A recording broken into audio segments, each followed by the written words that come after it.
What's the best gift you've given someone lately? Well, what if I told you my guest on Just a Number this week carried a baby for one of her best friends during COVID and when she was nearly 40 years old? This is one of the most anticipated episodes of Just a Number, my favorite, and someone who I'm pretty close to. Looking forward to hearing this one. You don't want to miss it. Hear all about Katie Steinfeld's surrogacy journey on Just a Number this week. Age? It's just part of the story. Whether you're getting a head start or reaching new heights later on, it's all about what you do with your time. These are the stories of people proving that it's never too early or too late. This is Just a Number. We got a good one today, folks. This is Just a Number. This is the reunited and it feels so good episode of Just a Number. I want to say this person needs no introduction, but she's getting one anyway. I know her quite well. You made a face there. I feel like this feels like old times. I've got Katie Steinfeld on the show. I know her pretty well. So well, we have the same last name. This is my wife, my business partner, my once co-host of our old podcast, and this I feels right. left you. You left I left me. you and you branched out on your own. I went into like weird, depressing, emotional talks now that you left me, and we're gonna have one today also. Only it's not gonna be depressing, but it's gonna get real. We're not talking real estate today, but we will jump into a whole lot of stuff about a really cool topic. But first, I'm talking like the world knows who you are, and many of them do, but many of them may not, and they're going to meet you for the first time and be blown away. So outside of being, which is useless, my wife and business partner, nobody needs to know that. It's useless stuff. That's useless stuff. We need to talk about the real stuff. Can you, as uncomfortable as it makes you, tell the world a little bit about yourself? Who's Katie Steinfeld? Who is she? Well, first and foremost, I'm a wife and a mother. The most important. Yeah. I'm already. See, now I'm already scolded for not saying that. You are. Well, the wife No. part, I Yeah. did say And that. mom too, for That's right. beautiful children. They are. They're not And bad. outside of family life, I am the broker of record and co-founder of On the Block Realty, where we run the brokerage together for the last, what is it now? 7 years? Yeah, 2017. Yeah. And I've been in the real estate industry for about 15 years. So ever since our first daughter was born, I got into real estate, worked with a couple of brokerages, got my broker's license, and then became a broker and opened up the brokerage. So that's what I'm doing currently. And what else do you want me to And you say? left out a whole bunch of things there, but it's because I'm only and this talking about isn't myself. well. Well, Oh, yeah. then I'll Okay. What do talk you want? about you. Well, you're like, oh yeah, I do other things, and I've got other things. Well, okay. I mean, this is, although this show is about, achieving at a young age or doing surprising things at older ages, and we're going to touch more on the latter, even though by no means are you old, although for the purposes of this episode, you're by definition a geriatric. Um, but in terms of young accomplishment, I mean, you talked about how you've been in the industry for 15 years, but you also have held a pretty important post for now, I don't even know how many years. I mean, you've been involved, you know what I'm talking about. It's I want to keep pumping your tires, but what's that important post you hold now? I am the chair of the board of directors for the Real Estate Council of Ontario. So I've been doing that for 2 years and I've been on the board. I want to say this is my fifth term. Yeah, fifth year, not term, fifth year. And you're So probably the youngest chair that's ever been, right? chair that's ever I been. didn't fact check that, but I I mean, don't know. Yeah, you might want to this fact is check something that. that, no disrespect to other people who hold this or any other type posts, but like generally these are held by old white men, and you're not that. Yeah, You're there's one been a of the couple three. You're one women. of the three. Yeah, No. yeah. It's not. Yeah, you're not the first woman, but I No, mean, I think, yeah, no, for sure. That, and I think traditionally the people that got into these roles just to be board on the board of directors, it's been people from larger brokerages who have a lot of support and backing behind them. And I think that's changing in the industry, but it did take me 3 years to get onto the board. And, part of the reason is because we have our own brokerage. We were on a part of a small brokerage, so we weren't getting that backing. I had to kind of get the support behind me for a couple of years before I finally cracked through, but here I It's am. like the grassroots movement. You had a movement behind you, a movement. Yeah, it's true. No, I It, had a it lot is. of great support. Yeah. Well, I mean that in itself, everything we've talked about to this point makes for what will be, I don't doubt, another episode that we're going to do that's all about that stuff because I think there's a lot of inspirational isms in there for people who are listening and would be, I think, motivated quite a bit Want to be by like a friend your of the story. show? Come on, If every once if in a while. you could be like Baba Booey. Do you know Baba Booey? You No. could be okay. That's a bad example because that's off of like Howard Stern, and I don't know that you're really like a co-host on it. Or what's her name, Robin something. Anyway, yes, you're a friend of the show. You're a close friend of the show. Forget friend.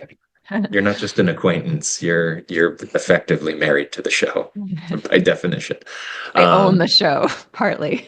you have a piece of the show. Yeah. So anytime you want to come back on, there's an open invite. Even if I'm interviewing somebody else and somehow your face shows up on the Zoom as like a third head that's in there, that's totally cool. But today we get to take you back, like you said, out of your comfort zone and into talking about yourself, because that's what this is all about. And we're talking about what I mean, I'm yet to talk to a single person about this story and not have them blown away by what you did now. What is it? 4 years ago? 3 years ago? I 3 years guess. ago. Yeah, I guess three. it all started though 4 years ago, didn't it? Or no? But whatever. We're going to talk about Yeah. it. People don't know unless they read the show notes what we're talking about. But you, during COVID, went on a journey of becoming a surrogate for one of your best friends. And everybody out there who doesn't know what that is about to learn, and everybody who does just took a bit of a deep breath and they're getting their Kleenex box ready because it is such a cool story. I am proud to have had a very small and significant part of it and to be along for the ride and to still be along for the ride. But why don't you, before we get into the story itself, tell everybody what that is? Because people out there who don't know what I'm talking about, I take for granted that people might not know what surrogacy is. What is that? So it's essentially you're carrying a baby for somebody who can't have a baby typically, or, I know celebrities do it maybe because they don't want to have the baby themselves and carry it. But for most people, for the everyday person, it's more somebody that can carry a baby that for a couple or a person that is unable to do so. So there's so many different reasons why that would be. A lot of infertility issues these days that a lot of women are dealing with, or different other things. So for all of those reasons, surrogates do exist. It's different in Canada and the US in terms of like rules around it. I'm not, and again, probably want to fact check all of that, but I know in Canada for sure you can't pay a surrogate. It can't be like a business.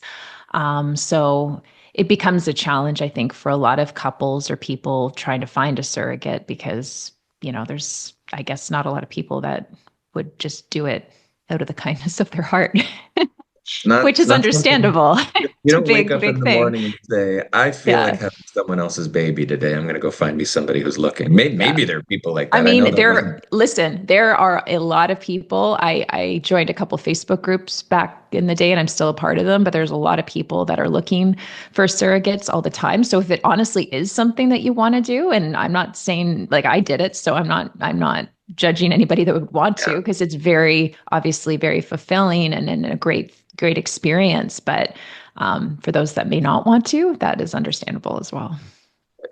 I mean, I think, well, I mean, first reaction from a lot of people, even back then when we talked to them and all that, is kind of not necessarily one of negativity, but one of confusion and like almost like a why or a how could you consider this when you've got a busy life on the go and everybody's busy in their own way and everybody's got their own things? So, yeah, for someone to consider that this is something they're looking to do in itself is a wild, amazing thing if people out there are looking for it. I should find some resources, or if you have any, we could put those afterwards in the show notes. I don't know if that's a thing, like that there's like Yeah. databases of people who are looking for this sort of thing.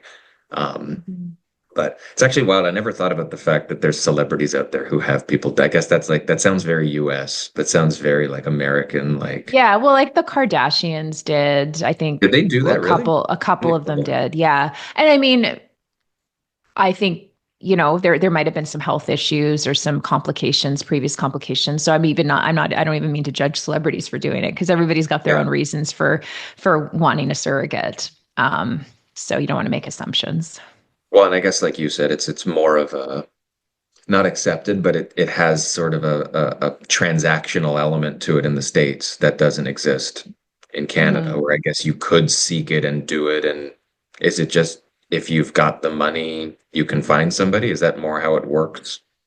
I don't know. I mean, I don't know. Yeah. this isn't really about the States, but let's jump back to the important stuff, which is your story. So sorry, Kardashians, you get enough airtime elsewhere. You don't need to be part of this episode.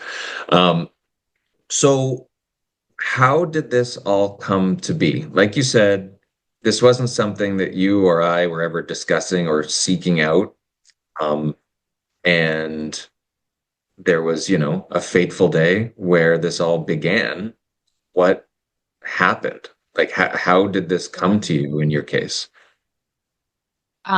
Just like, I mean, my friend asked me to. She was dealing with a lot of infertility over the years, like a lot of heartbreaking stuff, miscarriages, frustration with, different treatments and things like that that just never ended up with the baby. And so I think it was more her just asking like on a whim, like, kind of like this is crazy. I know this like sounds nuts, but kind of it's one of those things, and I the way in my decision partly was rooted in the same sort of thing. Like if you don't ask, you'll never know. And my thing is if I don't do it, like I'll probably always end up wondering what what it could have been, or what could have resulted. Like could I have done it? What would have been?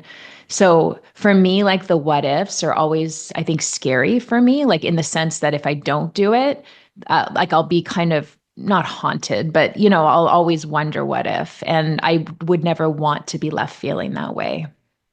For sure, was But I it? mean, sorry, go on. I mean, I suspect it wasn't something you were expecting. Like it's not a question you saw coming when it came.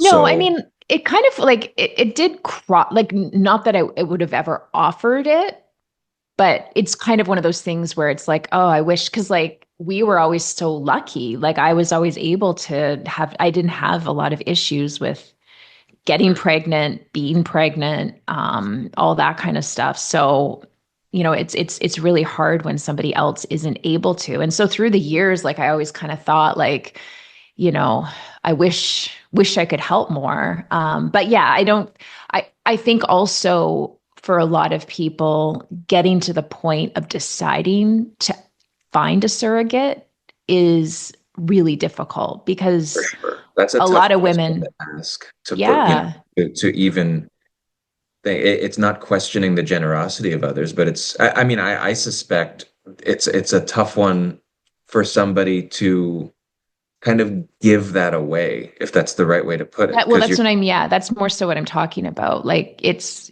you know, you, you want to carry your own baby. Like you don't want, you worry like, how is that going to impact things for me? Like I'll never get to experience this. So I think there's a grieving period for people where it takes some time to kind of get over, not even get over it, but just kind of think about other options. So I right. think this was took a while for my friend to get there, understandably, because she wanted to try everything she could to carry her own baby. Yeah, well, I mean, I don't mean this in a bad way, but it's not like you were the first choice for them in this, not as a person, but in terms of the Yeah. process. It was kind of like once you've exhausted literally every option four times over, Yeah. now it just comes down to if we want this to happen, and we're going to talk about age-wise, I mean, and none of us is getting any younger, right? So, and we happen to have a friend who's super fertile, I mean, things aligned. I could see why the question was asked, but I could only imagine how difficult it was for the question to be asked. Like that was For sure. as hard, if not harder, than the decision you'd have to make about Hmm. whether or not you'd go through with it. Yeah. Yeah, no, I would think it was tough on So, both sides. I mean, I guess then, would you say, I mean, I guess it's hard not to be shocked, not in a bad way, but just in a very not expecting that question perspective. How did your emotions sort of range and progress from that point? And what did that decision and discussion process look like? Because I mean, I know from my perspective, I mean, you can talk about like we chatted about it, but also, having four young kids at home, having family, when it came to it's your decision, to what degree did it become a decision that was rooted in not just yourself also? And what was that thought process like? I think I was, yeah, like for me, I wasn't like a hell no when she asked, obviously. I was open to it. But I think for me, for sure, you needed to be on board, like 100%. Like if you weren't going to be on board, then I wasn't going to do it because like you're going to have your wife is going to be pregnant with the baby that isn't yours. Like, there's a lot of like, I think not necessarily assumptions, but like just weirdness around that whole concept, I think. I don't even Um, remember, like, I remember where we were. I remember sitting on the couch in the yeah, bedroom and yeah, sort of talking it through, but I'm spotty in the memory of how that discussion went. I think it was similar. It wasn't a hell no from me yeah, either, yeah. but it was a shock. It wasn't something that I mean, No. you went out to dinner with your friend. I'm like, how was dinner? Yeah. Right. Yeah. So, Well, yeah.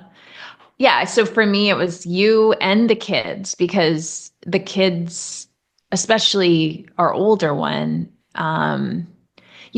they're getting to an age where they have to kind of explain it probably, to their friends, to their, in their class. Like they don't have to, but like they're gonna see thankfully it was over COVID, not thankfully, but it was over COVID. So you didn't really thank God see for COVID. no, but like I wouldn't have been in as many places as I would be now, for example, like when we weren't in COVID. So there was probably a lot of not like just people didn't know, but I mean, it's also like how do you explain this to your kids? Like there's a lot of like technicalities and just different things that they're going to have a lot of questions. So I wanted them to be okay with it too. So for me it was like you guys being okay with it. Other family members, they definitely weighed into the decision. And it did factor, but ultimately I knew it was our decision. And if we wanted to move forward with it, then we were going to have to kind of deal with the consequences of potentially other people not necessarily understanding. Yeah. Well, and in the very early going, I don't think any of us even understood, technically speaking, what was to come, right? I think it Yeah. was really, like you said, I mean, it's about the concept, the heavy, potential emotional element to it. But at the same, and I mean that in a positive and negative way, like, holy shit, how good a deed is this? Like, Hmm. like when will you ever in your life? I feel like you even said this, like, when will you ever have the opportunity to do something so profoundly nice, or nice is not even a strong enough word, like life changing for a, Yeah.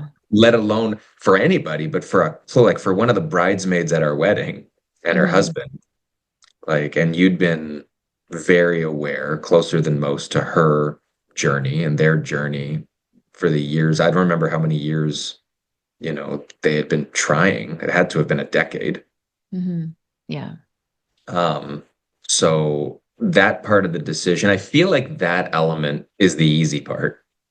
And I don't want to make light of it, but What do like you mean? That to do something if you have the opportunity to do something that impactful to somebody, I mean, to you, to me, I feel like 10 times out of 10, without considering, what's the cost, just like in terms of Yeah. yes or no, it's hard to imagine that Mhm. that would be a something that you'd immediately dismiss, right? Yeah, Um, and I think what helped me, like my personality, is that I don't tend to like go into all of the details, like what does this right. actually mean? So That was like helpful to you. Yeah. You don't really think about the I what I the just kind of deal with things as they come, and it's like, oh, this is part of the process. Okay, cool.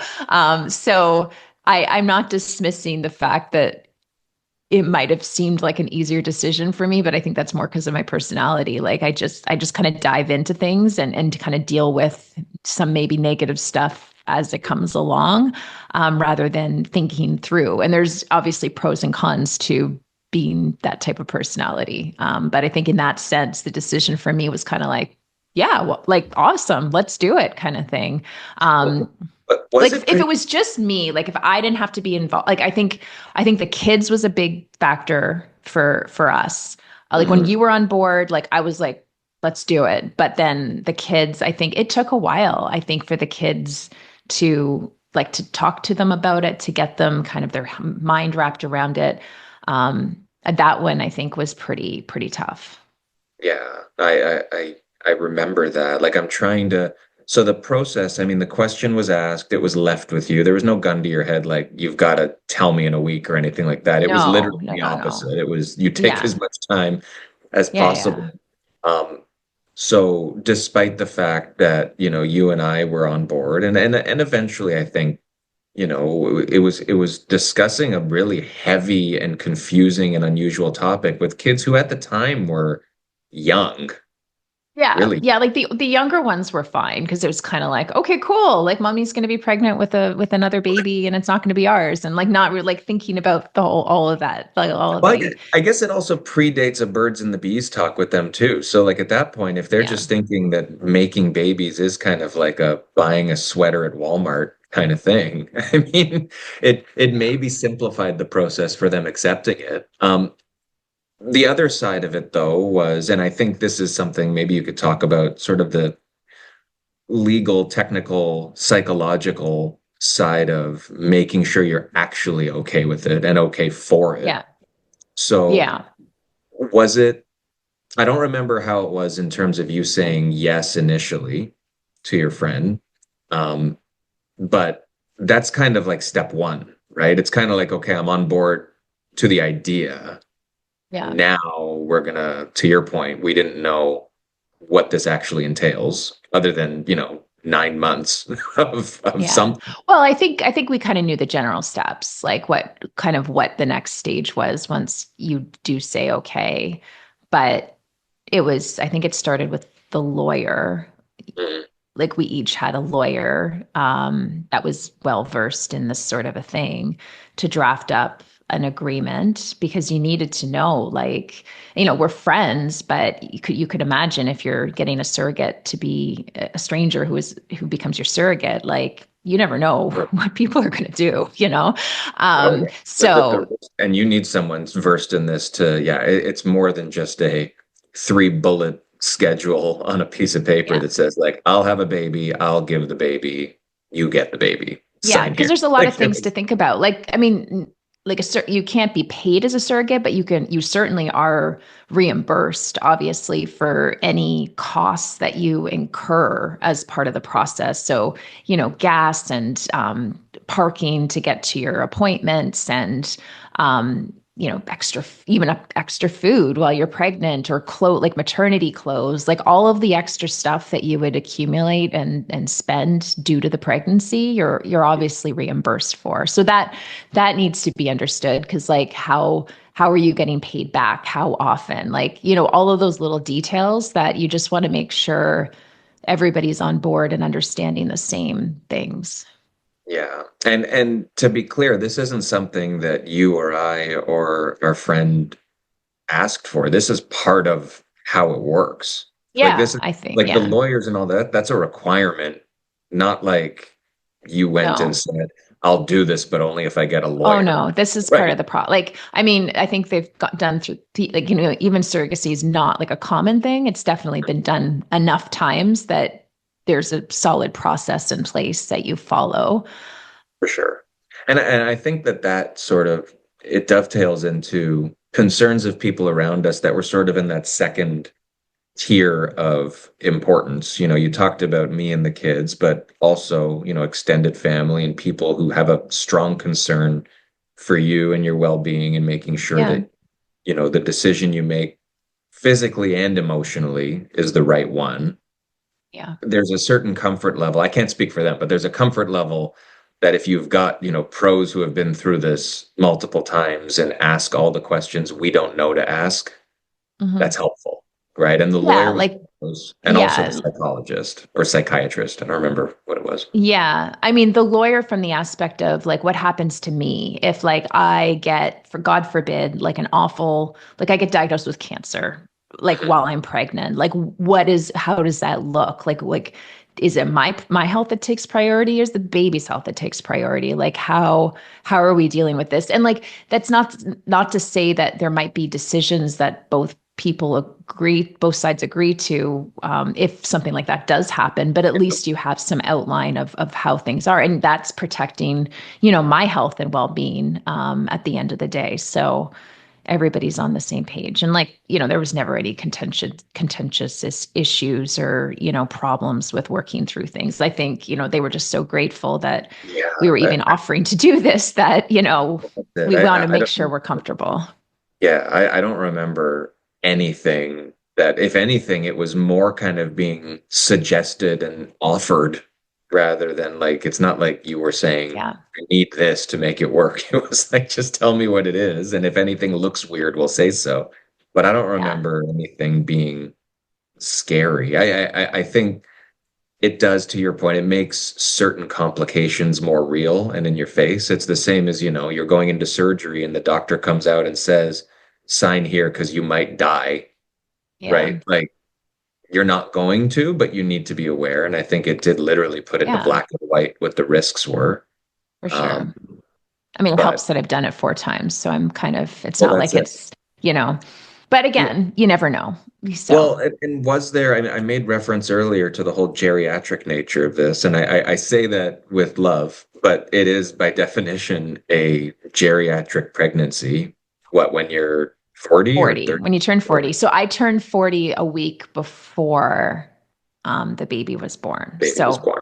yeah, So you crossed I, into I, I geriatric. entered geriatric phase, but yeah, I mean, obviously, like as you get older, things are different. Your health, like, I mean, we had a point, and I'm jumping ahead, but there was a point where I was bleeding a bit, and there was a risk that there would be a miscarriage, but like, not that I caused it, but my regular activity with what I did with my previous pregnancies, like it's not the same. Like I had to be more careful and rest. And I was a lot more, weirdly enough, paranoid because it's not my baby. Like I don't know what Right. it is. Like it's kind of like, oh shit, like I gotta make sure like I hold on to this Yeah. baby. Even when we had the transfer, like on that day, I'm like, I'm so paranoid. Like, because you feel like, I mean, and this is what women who go through miscarriages feel like too, is like it's their fault. Like, what did I do wrong? And so if the pregnancy didn't stick after the transfer, it would have been like, I would have been like, oh man, Right. maybe You would because have I did felt a this, or personal, yeah. yeah. Well, that's it's impossible not to feel that way. Like, and you didn't, thankfully, but Yeah. was that like an additional thing that was worked into the whole agreement and all the paperwork side of things, or even when you had to talk with social workers and all that, was the age element a risk that was brought up, or not really? It was just something Just that, no, with the doctor, I think it was for sure. I mean, there was a different standard of managing the labor because they induced me a week before my due date, because you're more prone to complications if you carry the baby to term and you like, or if you go over, like if you're overdue with the baby, like there's more risks that I don't know these specific risks, but there's just more risks in general, I think, that the baby has as you get older. So you need to make sure you're delivering it at the right time, and yeah. So Yeah. just the induction was the only difference for from what I understood. Did you find, I'm going to jump into the actual process now, not to the nitty-gritty of the process, but this was okay. First of all, how this works to people listening out there, like who are a lot. One question that I'm sure you've been asked more than me, but a question I get asked a lot is like when people think about the connection you're going to have with the baby, they're saying, well, this is like your baby, but it's not your baby, right? Like, so what are the mechanics of like how this works? Like, you're a vessel, is what you are. Yeah. And I'm an oven. I'm I an say that oven. I'm an respectfully. oven. You think of Yeah. it as like bread. You put some yeast in, you put some flour in, and you stick it in the oven. Gluten-free flour, gluten-free flour. And yeah, and I'm the one that grows the baby.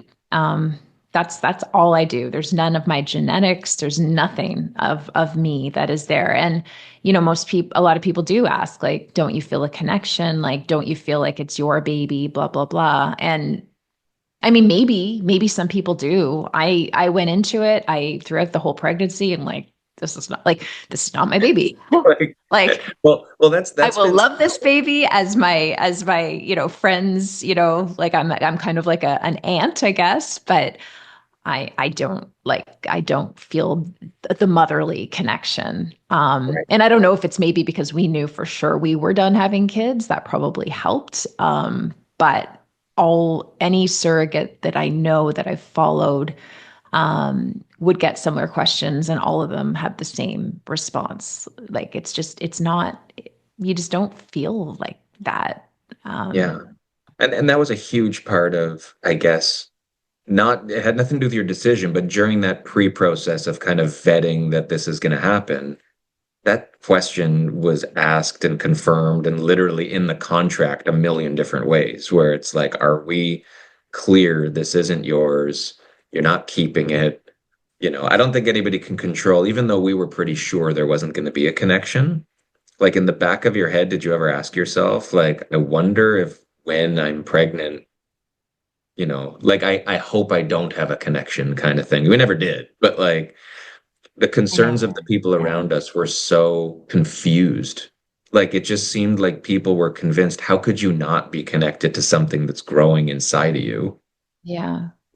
But I I can never say had that firsthand, you concern. weren't. I wasn't. It was like No, or just like, connected to the process, connected to the good deed and like excitement for what's going yeah, to yeah, happen, yeah, for sure. but not from a parental, when this baby's born, I'm not going to let go of it kind of Yeah. perspective. No, no, definitely not. So were the like so when you were carrying and when it started, I mean, 9 months is a long time, but like, was there anything that you can remember physically, emotionally that was different from the first four?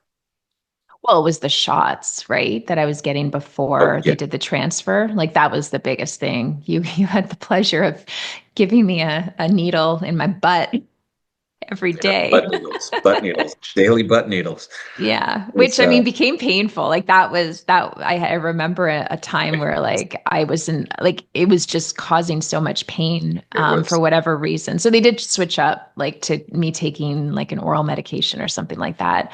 And it was I think they were just giving me hormones or I can't even remember to be honest what they were giving me, but yeah, it was just to support the pregnancy because obviously my body isn't naturally making the things that are needed to yeah, support fetus, right? So you need to kind of put that in my system. Again, it's very yeah. scientific, but this is how I Well, understand it to be. Yeah. it's But yeah, yeah, that's probably the only that was not fun. That was not fun. no. I don't want to say it hurt me more than it hurt you, but it was very difficult to keep administering that. Yeah. Uh, Yeah.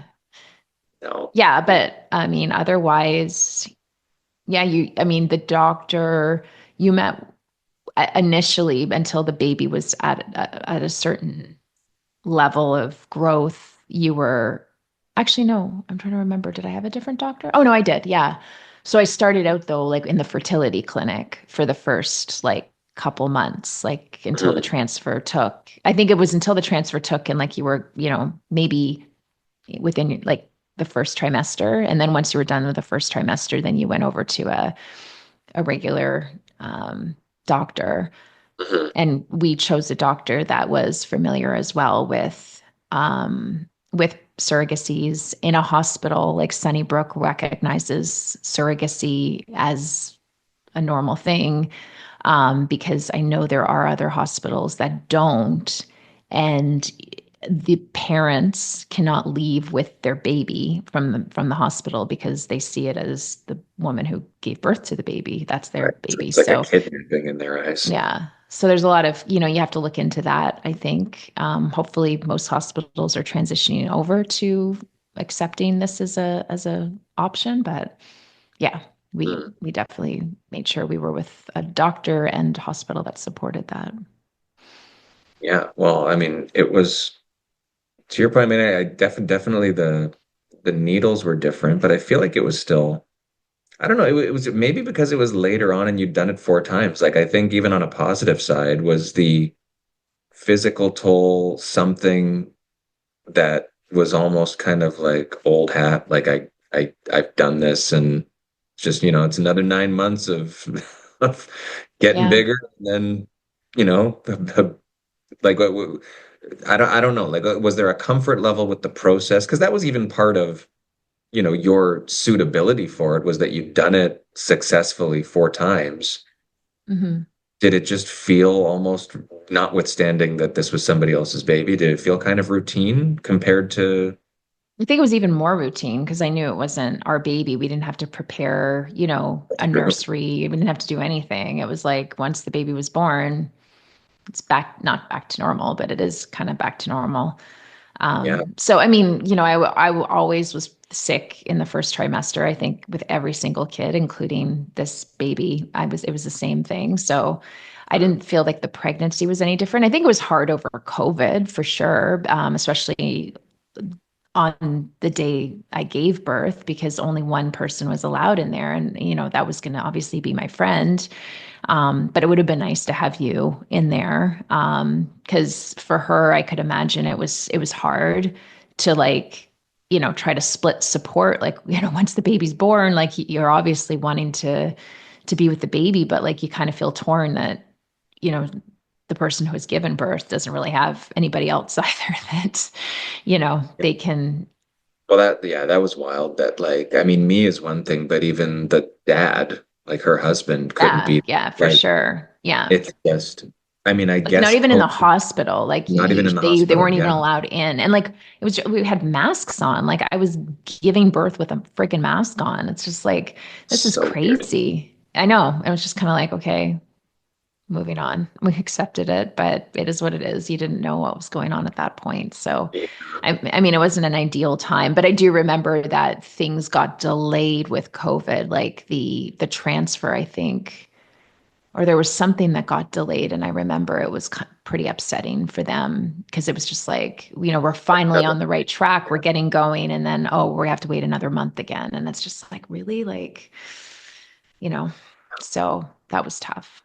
For sure. How was living your life during the pregnancy? Because again, this is almost not even relative to the surrogacy side of things. I mean, there is the element of doing that, and as people, I don't remember if people really knew, but Well, we again, did. it was over COVID. So It was nobody COVID. really, I didn't go out. Like nobody saw me really. Like I was on Zooms. And so like for the most part, you would have never I do known. remember though. I remember, I guess, sort of past kind of the first trimester and when you'd start showing, even though we weren't out that much. It's one of those things where you also, it would be weird. Like you're active on social media. You were Yeah. then, maybe not as much, but still, like people see us, even day to day at work, Zoom, like you Yeah, I mean, said, it Zoom wasn't a calls and all that. secret. Definitely Well, wasn't a and secret. it couldn't be a secret because, like, even from my perspective, I remember being like, I've told people years prior that we're not having more kids, Yeah. scientific, Yeah. right? So all of a sudden, my wife is pregnant. That's a strange question to not address. Right. Yeah. So, and for Well, you we to got be some pretty pregnant, free not free t-shirts. We got some pretty funny t-shirts some when, pretty free t-shirts. They were pretty well, free. well, they were free to us, I guess. But yeah, like I think yours something said like it's not mine or something like that, or I don't, Yeah, don't worry, it's not mine or something like yeah, that. Or or it's it's not not ours. ours. I think it said, Yeah. yeah, it's not ours, which is a key distinction, right? Because if it's not mine, then it's an even It bigger could problem. still be mine. Could still be yours. Um, Yeah. so how did you balance everything then? Because like again, it's you understood what it was like to be pregnant and all that, but you know, you're going through shots, you're going through like sort of more time-consuming stuff. And yes, it's COVID, but that made life difficult for people without pregnancy on their mind. Did you find it to be like you needed to slow down because it's not your nature, um, to slow down sort of the rest of life, or did you feel any guilt about things like attention for the kids or anything like that, or that was all pretty easy to manage? Um, I mean, I think it was fairly easy. Like in the first few months for sure, I think I felt a little bit of guilt with the kids because like I wasn't physically able to do as much. And but otherwise, I think it was pretty much the like I think what it is like everybody's busy. And so you have to prioritize. So if this is something that you've decided to do, you find the time to do it if it's a priority, right? And I know it's growing a baby inside of you, so there's a lot more seriousness involved in that. But like I think it's even with anything that you want to implement into your life, like a consistent workout routine. Like if you can find the time to do it. You need to want to do it and you need to have like a mindset around it. So I think I knew what I was getting into and I was just going to deal with things as they came along. Like if I ended up having to go on bed rest for a month or whatever, like, I mean, it wouldn't have been ideal, but you always find ways around things. Like you just learn to live with it. So I yeah. think you've got a good ability to instill that even in the kids as well, Mm, where this wasn't a, hey, I'm sorry this is happening and I can't give you more attention kind of a message. It was more of a, hey, how exciting is this? You know, our friend is going to get something really good and we get to be a part of that. And it wasn't an isolated thing. I think people who think the same way that people might suspect you're going to have this connection you can't break, people might suspect that kids will be too confused about what's happening that they're going to freak out when this baby that you've been pregnant with is given away. Or vice versa, or they're going to be jealous of what's happening because they don't understand. And I think you did a good job of making them part of it, not like immersed in it, but understanding that this is a great thing that just happens to be happening while we live our lives. yeah. And no, and yeah, I thank you for that. And I think our the couple as well did the same thing with, Mhm. a baby shower, gender reveal party, like all of these things, like these milestones that you have when you're pregnant, the kids were able to take part, which was really special, I think, for Mhm. them. So, I don't think there was a point where they felt slighted or which was we were lucky with that, I think, because I think it would have made it a lot harder if they weren't on board or if they were scared for whatever reason or feeling resentful. Okay, But I think by engaging with them and getting their understanding of it ahead of time really helped set us up for the best case scenario with how they were feeling with things. for sure. For sure. And I mean, do you think that it in any way, this might be too deep, but like, did it evolve or change even the relationship with the kids that you had? Like, did this experience have any impact, or were they too young and it was just kind of like, this is just, it almost normalized, I find, because they were so young that like they're going to Yeah. grow up thinking Yeah. surrogacy is a thing that people do in a way that a lot Yeah. of people don't. Yeah. Well, that's it. Like it was kind of like it's like one of those things where like, I feel like they probably have said this before. Yeah, my mom was a surrogate. Yeah, my mom did this. Like it's kind of like, yeah, this is just what happened. And like I think that's kind of how I talk about it as well. Like I feel like I'm so emotionless with it sometimes because I'm just like, yeah, like I decided, we did it, it worked out, it was great. And I wouldn't change anything. I'm very happy we except for did it. COVID happening, but you couldn't control that. So Yeah. Yeah. I mean, and there's pros and cons to that as well. Like I didn't have to be out, meeting with people and having to like maybe it would have been more exhausting to go out and have to explain to everybody like, oh, it's not my baby. Um, true. Yeah. yeah. I So mean, that was, I mean, probably for you too. I mean, outside of obviously there was a physical toll, but there is an emotional toll when you're doing something that's confusing to people of having to explain or justify, not that you yeah. needed to, but like not everybody, especially before it's over, looks at it through a positive lens, right? Once it's over, I haven't heard a lot of people saying like, why did you do that? Now it's universally what an amazing thing, which was Yeah. always the goal. The goal wasn't to be Well, getting praised, but I'm saying the goal yeah. was what it represents is why you did it, because Hmm. it is a gift. That's what it is. It's just Yeah. a gift that a lot of people don't have the opportunity to give, right? Like Yeah. and I mean, I think that that's fair to say. Like people, even if they want to be, like not Yeah. everybody can just Yeah. wake up and say, I'm going to be a surrogate because I want to do this for somebody. And then in your Yeah. case, to be able to do it for one of your closest friends is also like that's a cherry on top. And not just because you're doing something good for your friend, but talk about the time since, right? Like you're still great friends. I mean, you're better friends. We're all better friends. We're closer as families. You get to see this Yeah. kid grow up, right, Hmm. and be a part of her life. So what's that like now? No, I think it's really like such a great opportunity. And I think as she gets older, it's going to even be more so like that. Like I see my role hopefully being more like, like again, like an aunt, in a sense, like, and I think my friend and her husband have done an incredible job at trying whatever they can to maintain the relationship. She knows their kid knows now, like the story, like it's part of how she's grown up, and she knows her story and how things came to be. So like I think that part of it, because it can be understandable for parents to not want to like say that. Like you might want to get the surrogate out of the picture because you want to Mhm. just have your own family, but they've done an incredible job at welcoming us whenever we want into their home, into their family, to be part of their family. So it's been a really great experience from that perspective too.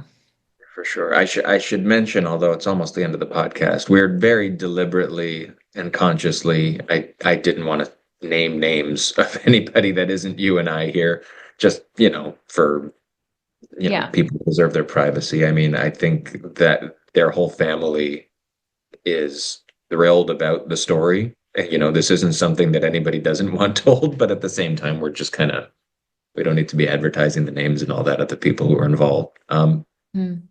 What, I mean, you've touched on, is there a moment or an aspect of this that was kind of the pinnacle of feeling of like the feels or like the most rewarding moment or aspect of all this where I mean, I'm sure there were lots of different elements where you were kind of gushing with, joy, right?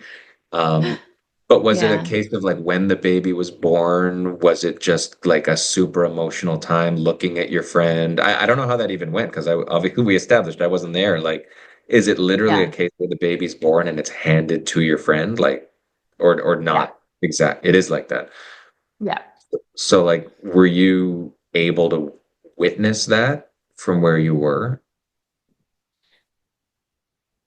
Where you So were, I say the where you scene were. that no, it was okay. It was very that was probably one of the moments that was really memorable, I think, because she was just so excited and like calling her husband and putting him on FaceTime and she's holding the baby and like just like overwhelmed with emotion, I think. I'm just laughing because at the time when she was doing that, she's sitting across like on the other side of the room and I'm up with my feet on the stirrups still while they're pulling the placenta out and like I'm just like there for the world to see and I'm thinking to So myself beautiful. like please don't turn the phone this I was way. on that FaceTime call. I remember I got on the FaceTime too. I got to be, it was like the Brady Bunch on the screen. And yeah, no, that was not God. part of the video, not to worry. No, That's but and, in here. and I don't even think like the funny thing is like she wasn't even realizing, like she was just so But what was like happening with you, you mean? in the moment. Yeah, yeah, yeah. Not that it wasn't happening, but I'm just thinking to myself, like I just Oh, obviously I was so exposed. Just like please, oh, sorry, said her name. Please don't look over here. that was And she it's, was just like, she didn't even care. I mean, like she had already seen everything and anyway, like she well, was yeah, there the but whole that's time. even, I mean, Yeah. for her husband, right? Yeah, like that's a potentially traumatizing thing to look at and embarrassing, I would assume. You don't really want Yeah.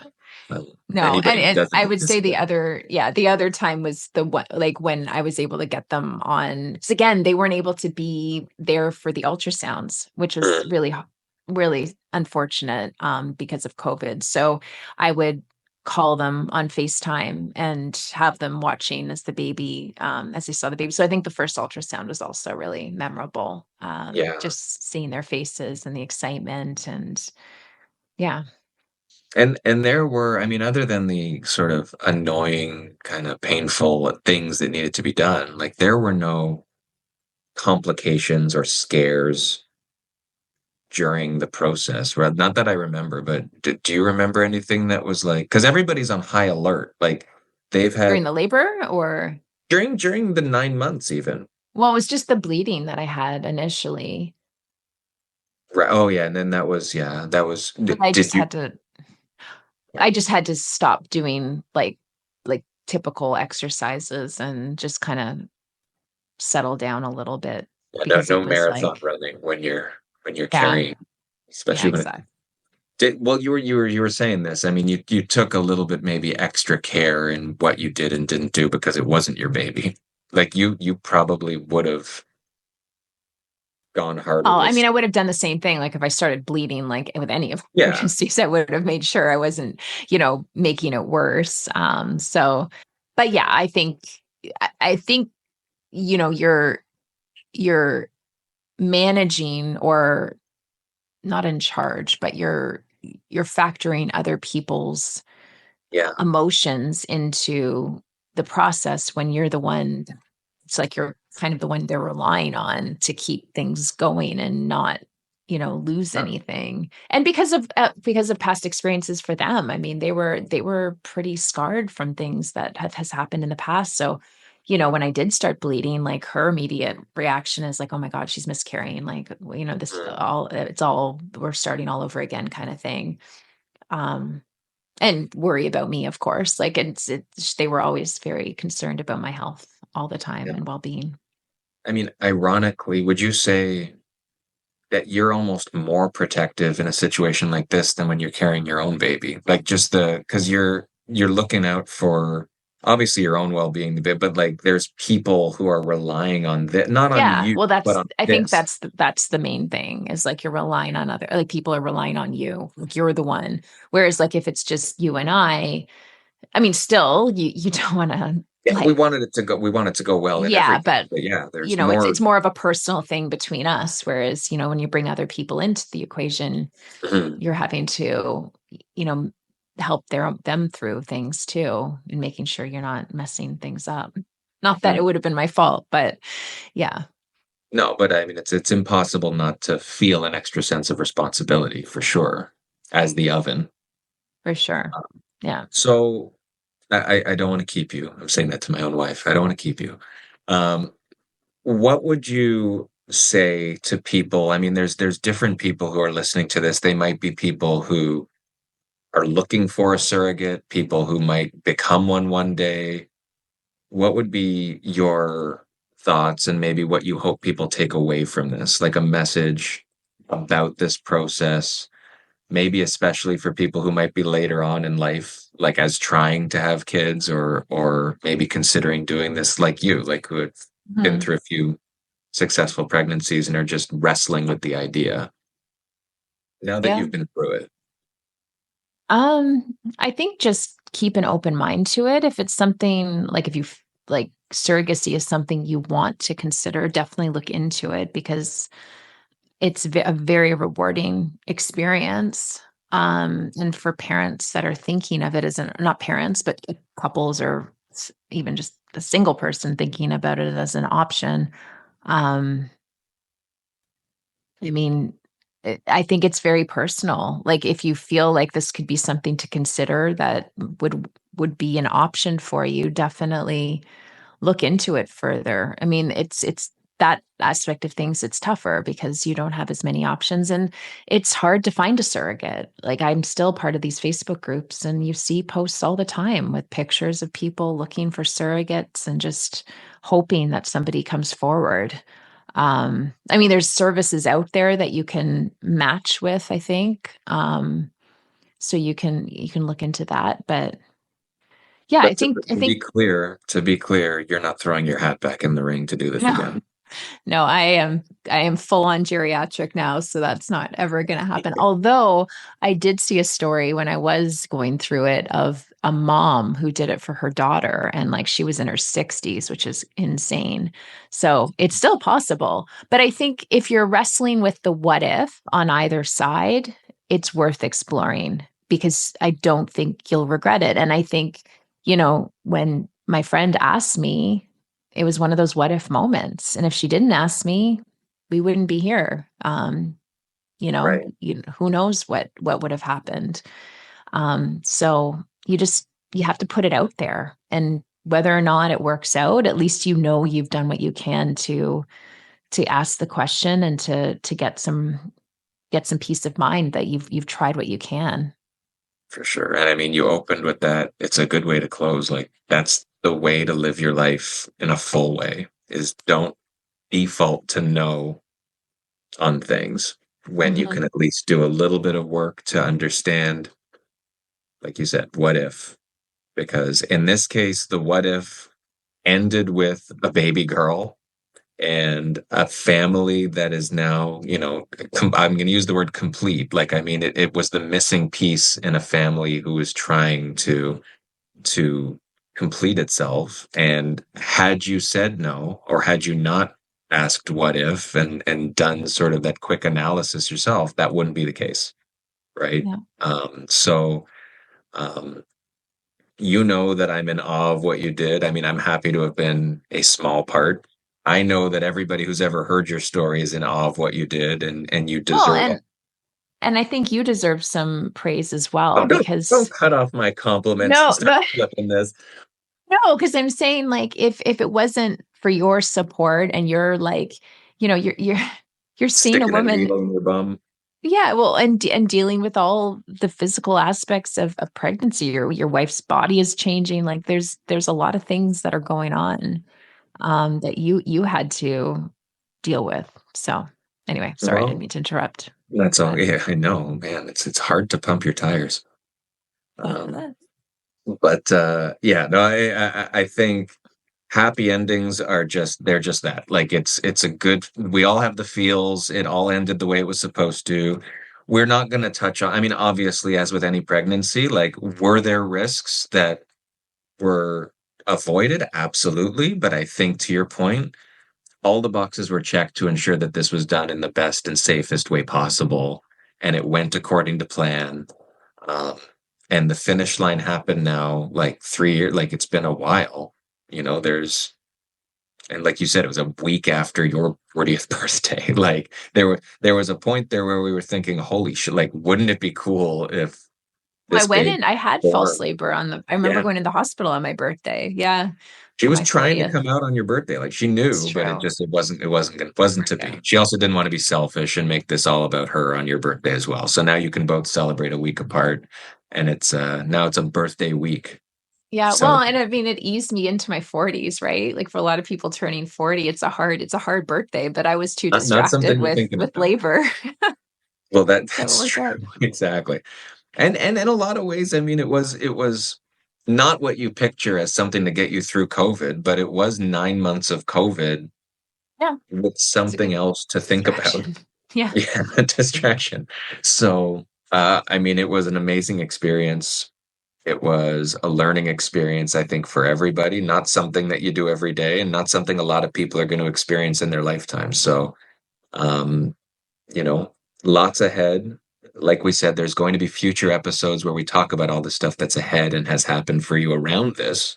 This is 9 months out of 43 years that, You just you know, disclosed age. sorry, Actually, I guess people could have done the math throughout the stream people of could this probably podcast. figure it, yeah, if you had the baby one, yeah. It's But, fine. I'm 43. well, you don't look a day over 42.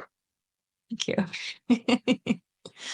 So yeah, we will be chatting again because you are a friend of the show. And I think That people out there who listen to this are going to be very appreciative that you shared the story because I would suspect a lot of people in the same way. There's emotions behind the process itself. There's a lot of emotions in talking about it publicly afterwards. So thank you for sharing. And my pleasure. I suspect I'll see you soon. Probably. It was nice chatting with you. Thank you for the opportunity. Well, and you're also open. I didn't even say this. Like you're open to people who have questions and want to, reach Yeah, out. So how for can people sure. find you? Everyone who wants to follow you and see all the cool stuff you do that isn't making babies. You can, I mean, Instagram's probably the easiest or Facebook, but Instagram is at katie.steinfeld. Right on. Follow me there. Send me It a will, message and we'll chat. and we'll chat.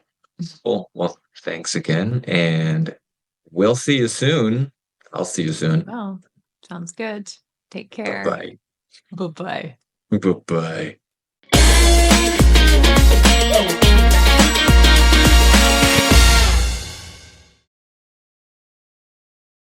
Thanks so much for tuning into this episode of Just a Number. I really hope you enjoyed it. If you did, it would mean the world to me if you could take just a second to subscribe, hit that like button, and leave a comment. I'd love to hear what you think and what you'd like to see in future episodes. And if you're really feeling generous, leaving a review helps even more people find the show.